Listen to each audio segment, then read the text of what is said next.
மதுரையின் 10 சட்டமன்ற தொகுதிகளில் மிக முக்கிய தொகுதியாக மதுரை கிழக்கு தொகுதி இருக்கிறது.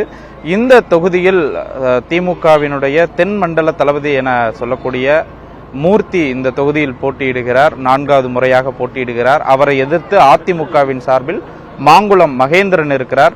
அவர் இந்த தொகுதியை என்ன விதமாக கையாளுகிறார், இங்கு அவர் மேற்கொண்டிருக்கக்கூடிய பிரச்சாரம், மக்கள் அவருக்கு கொடுக்கக்கூடிய ஆதரவு, இது குறித்து அவரிடமே நேரடியாக கேட்கலாம். சார் வணக்கம். கிட்டத்தட்ட திமுகவினுடைய தென்மண்டல ஜாம்பவான் அப்படின்னு சொல்லக்கூடிய மூர்த்திக்கு எதிராக நிக்கிறீங்க. இந்த களம் எப்படி இருக்கு உங்களுக்கு? யார் சொன்னது தென்மண்டல ஜாவான்? அவர் ஒரு ஜாவான்லாம் கிடையாது. இங்க சாதாரணமா ரோடுக்கு வந்து கான்ட்ராக்ட் போட்டவர், எங்க ஊர்ல வந்து கான்ட்ராக்ட் போட்டவர்.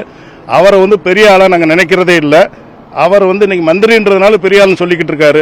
அதனால அவரை போய் பெரிய ஆள்னு சொல்ல வேண்டிய அவசியம் கிடையாது. இங்க நாங்க தான் பெரியவங்க, எங்க மக்கள் தான் பெரியவங்க, எங்க உறவினர் தான் பெரியவங்க, நாங்க தான் எங்களுக்கு இருக்கோம். பாத்தீங்கன்னா அவர் 4வது முறையா போட்டிடுறாரு. நீங்க முதல் முறையா இந்த தொகுதியில களமிறங்குறீங்க. கிழக்கு தொகுதி 10 சட்டமன்ற தொகுதியில பெரிய பகுதி. எப்படி பிரச்சாரத்தை மேற்கொள்றீங்க? உங்களுக்கு எப்படி இருக்கு அந்த பிரச்சாரத்தை அணுகிறது? எப்படி இருக்கு பிரச்சாரம்? வந்து ஏற்கனவே ஊழியர்களை ஒரு ரவுண்டு பூரா எல்லாம் பார்த்துட்டு வந்துட்டேன். அவர் ஒரு முறை சோழவந்தால நின்றாரு, இன்னொரு முறை இங்கே நின்று 25,000 ஓட்டு வித்தியாசத்தில் தோற்கடிக்கப்பட்டவர் இந்த மக்களால். இரட்டையில அம்மா புரட்சி தலைவி அம்மாவும் புரட்சி இரட்டையில தோற்கப்பட்டவர். அதனால வந்து அவருக்கு 2வது எம்எல்ஏ இருந்து எதுவும் செய்ய கிடையாது, மந்திரியா இருந்து எதுவும் செய்ய கிடையாது. இப்ப ஏற்கனவே தோத்து போனார்ல தமிழரசன் தோத்து போனவரும் இப்ப அவரும் சேர்ந்து 2 ஒண்ணா வர்றாங்க. ஏன் வர்றாங்கன்னா ஏற்கனவே வந்து மேலூர் யூனியருக்கு தாரை வார்த்தை கொடுத்தவங்க. அதனால வந்து அவங்கள பத்தி பேச வேண்டிய அவசியம் கிடையாது. தோத்தவங்க வந்து என்ன செய்ய போறாங்க? ஒண்ணு நிச்சயமாக களம் நல்ல களம். எனக்கு வெற்றி வாய்ப்பு அதிகமாக இருக்கிறது, மக்கள் சக்தி அதிகமாக இருக்குது. புரட்சி தமிழர் எடப்பாடியாரின் ஆதரவு இருக்கின்றது, புரட்சி தலைவி அம்மாவின் ஆதரவு இருக்கிறது, புரட்சி தலைவர் எம்ஜிஆரின் ஆதரவு இருக்கிறது. அவர்கள் இருவரின் ஆசி எனக்கு நன்றாக இருக்கின்றது. நிச்சயமாக நான் இந்த களத்தில் வெல்வேன். குறிப்பா எடப்பாடி பழனிசாமி அவர்கள் இந்த தொகுதியில நீங்கன்னு அறிவிக்கும் போதே சில சவால்கள்லாம் உங்களுக்கு தெரிஞ்சிருக்கும். அவங்க அமைச்சராக இருந்தவர், பணபலம் அதிகமா இருக்கும், அவர் அதிகாரத்தை பயன்படுத்துவார் அப்படின்லாம் கூட சொல்லியிருப்பாங்க. என்ன சொன்னாரு எடப்பாடி பழனிசாமி அவர் உங்களை? வந்து என்னப்பா மந்திரி எடுத்து நிக்கிற முடியும் எப்படி அப்படின்னு கேட்டாரு. அவர் மந்திரி என் தம்பி தான். அவரை பத்தி எனக்கு எல்லாம் தெரியும், அவர் எப்படி இருந்து வந்தாருன்றது எனக்கு தெரியும். அதனால 42 வருட காலங்களாக நான் வந்து வழக்கறிஞராக இருந்திருக்கேன், சிறந்த முறையில் வழக்கறிஞராக இருந்திருக்கேன். யார்கிட்டையும் நான் வந்து கைவிட்டு பெற்றது கிடையாது, நல்ல முறையில் இருந்திருக்கேன். என்னுடைய உழைப்பை பாராட்டி எனக்கு கொடுத்திருக்காங்க. மேலும் வந்து இந்த 200 கோடி கார்பரேஷன் ஊழல் வழக்கு தாக்கல் பண்ணதே நான் தான். அதனால இன்னைக்கு மதுரை மாநகராட்சி வந்து தலையில்லாத முண்டமா இருக்கு. தலையும் இல்ல, மேயரும் கிடையாது, மண்டல பொறுப்பாளரும் கிடையாது. நீங்க பார்த்திருப்பீங்க, உங்களுக்கே தெரியும் இது என்ன நடக்குதுன்னு பாருங்க. நீங்க கிழக்கு தொகுதியில ஒருவேளை சட்டமன்ற உறுப்பினர் ஆகுறீங்க அப்படின்னா என்ன முதல்ல தான் இங்க என்னென்ன மாதிரியான பிரச்சனைகளை சரி செய்யலாம், இந்த பிரச்சனைலாம் இருக்கு, இதெல்லாம் சரி செய்வேன் அப்படின்னு என்னென்ன பிரச்சனைகள் சொல்லுவீங்க? எனக்கு தெரிஞ்ச வரையில பஸ் வசதி யாருக்குமே கிடையாது.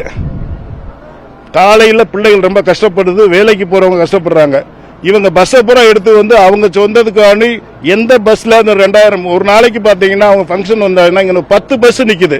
இந்த 10 பஸ் எங்க போக வேண்டியது? ரூட்ல போக வேண்டியது.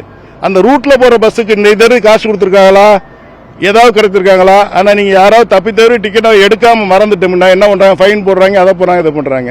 அதனால வந்து பஸ் முதல்ல செய்வான். 2வது ஒவ்வொரு ஊர்லயும் என்ன பிரச்சனை இருக்குன்றதை ஆராய்ந்து அந்த மக்கள் என்ன தேவையோ அது கண்டிப்பாக அதை செஞ்சு கொடுப்பார் எடப்பாடியார் அவர்கள், செஞ்சு கொடுப்பார்கள். இந்த தொகுதியில கிட்டத்தட்ட எவ்வளவு வாக்குகள் வித்தியாசத்துல ஜெயிப்பீங்கன்னு நீங்க நினைக்கிறீங்க சார்? அவர் போன வட்டம் 1,25,000 வாக்குகள் ஜெயிச்சாரு. 1 லட்சம் வாங்கினாரு. ஆனா இந்த வட்டம் வந்து நாங்க 1.5 லட்சம் வாக்கு வாங்குவோம், அதிகமாக வாங்குவோம். அதிமுக திமுக பிரதான போட்டி இருந்தாலும் இந்த இடையில தாவேகா நாம் தமிழர்லாம் இருக்காங்க. இந்த போட்டியெல்லாம் எப்படி பாக்குறீங்க? தாவேகா வர்றதுனால எங்களுக்கு ஒன்றும் பாதிப்பு கிடையாது. பாதிப்பு அதிமுக கோட்டை இது, அதிமுக மக்கள் இது. இங்க வந்து புரட்சி தலைவர் எம்ஜிஆர், புரட்சி தலைவர் அம்மா அவர்களுடைய ஆசி இருக்கிறது. இப்ப எடப்பாடியார் அவருடைய நல்லாசி இருக்கின்றது. 4 வருட ஆட்சிகளும் சிறப்பாக செஞ்சிருக்காங்க. கொரோனா காலத்தில் எனது மனைவி இந்த ஊருடைய பிரசிடண்ட் இருந்தாங்க. அப்ப வந்து முதல்ல தடுப்பூசி கொண்டு வந்து, கொரோனா தடுப்பூசி கொண்டு வந்து இந்த ஊர்ல இங்க வச்சு போட்டான்.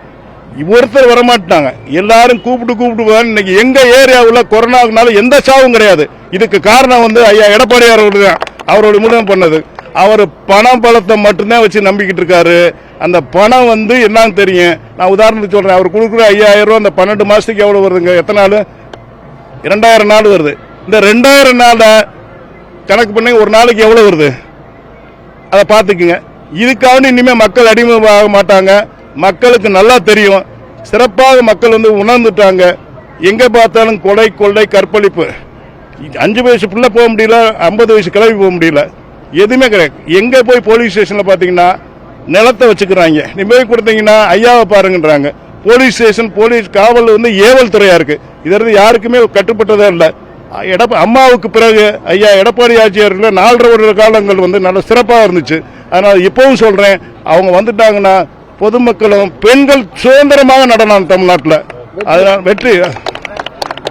அதனால சொல்லிக்கிறேன், இரட்டை இலைக்கு எனக்கு எல்லாரும் வாக்களிப்பாங்க.